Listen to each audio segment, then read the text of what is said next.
For interview, I will say that you have to prepare from the RBI website. For example, you have to do the homepage really well. Know the icons. There are 7 icons right now. You have to do the icons really well and a bit in detail. For example, the Udgam icon is there.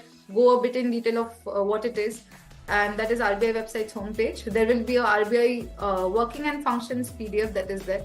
It's a bit bulky. Please go through the entire thing. There will be direct questions that will come from the RBI working and functions when the interviewer is asking you questions. The third would be preamble. Know it by heart. They will ask you sometimes to say it word to word. So know it by heart. And the RBI Act and the BR Act is there. There will be certain questions that will come out of it. If they ask you questions like, does RBI pay the income tax? You will be knowing it only if you have read the RBI Act. So these kind of questions you have to be aware of.